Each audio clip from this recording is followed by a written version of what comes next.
Hello friends, इस video में Lord Lytton तथा लॉर्ड रिपन के समय में हुए कार्यों का उल्लेख किया गया है जो परीक्षा की दृष्टि से काफ़ी महत्वपूर्ण है। इसलिए इन तथ्यों को आप लोग याद रखिएगा। साथ ही शॉर्ट वीडियो आज का प्रश्न का लिंक भी इस वीडियो में शेयर कर दिया हूं। उसकी व्याख्या आप सभी को इस वीडियो में मिल जाएगी। धन्यवाद। आप जानते हैं कि वर्नाकुलर प्रेस एक्ट यानी देसी भाषा समाचार पत्र अधिनियम 1878 क्या था? वर्नाकुलर प्रेस एक्ट को मुंह बंद करने वाला अधिनियम भी कहा गया है। आइए जानते हैं कि वह एक्ट क्या था। 1876 में भारत का वायसराय बनकर के लॉर्ड लिट्टन आया हुआ था और वह किसी भी तरह से अंग्रेजी शासन को और मजबूत करना चाहता था।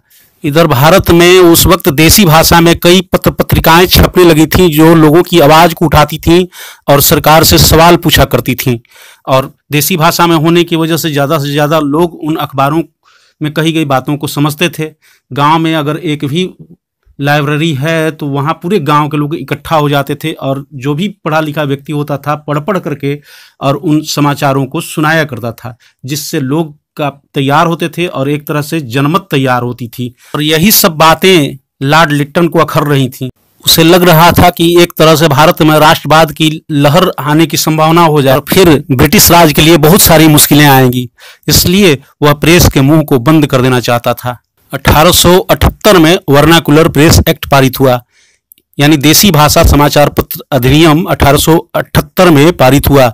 और इस अधिनियम में ऐसे प्रावधान रखे गए कि देसी भाषाओं में छपने वाली पत्र पत्रिकाएं स्वतः ही बंद करने के लिए मजबूर हो जाइएगा। अधिनियम में प्रावधान किए गए थे कि पत्र पत्रिकाओं को छपने के पहले मजिस्ट्रेट से अनुमति लेनी होगी कि इस पत्र में राज्य के विरुद्ध में कोई भी सामग्री नहीं छापी जाएगी, या पत्रों की एक प्रति निरीक्षण के लिए सरकार को सौंपी जाए कि क्या छापा जा रहा है। उस वक्त पत्र पत्रिकाओं का प्रकाशन कमाई के उद्देश्य से नहीं होता था। पत्र पत्रिकाएं तो जनता की आवाज बनती थी, जिससे राष्ट्रवादी भावनाओं का प्रसार होता था। देश की बहुसंख्यक जनता तो अंग्रेजी से दूर ही थी, खास करके गाँव की जनता।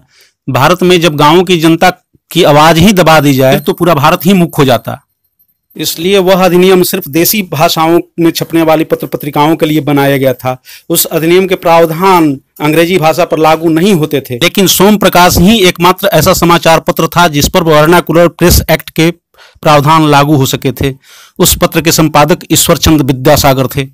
इस एक्ट से बचने के लिए अमृत बाजार पत्रिका रातों रात अंग्रेजी भाषा में छपने लगी थी और वह अंग्रेजी भाषा में छपने वाली पत्रिका बन गई थी।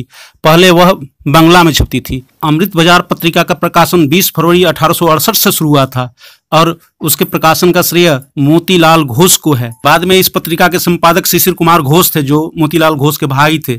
पायोनियर इस अधिनियम का पूर्णतः समर्थन करता था। 1880 से 84 में भारत का वायसराय लॉर्ड रिपन हुआ और लॉर्ड रिपन के काल में ही 1881 में इस अधिनियम को निरस्त कर दिया गया, यानी रद्द कर दिया गया। और उस वक्त ब्रिटेन में लिबरल पार्टी की सरकार थी।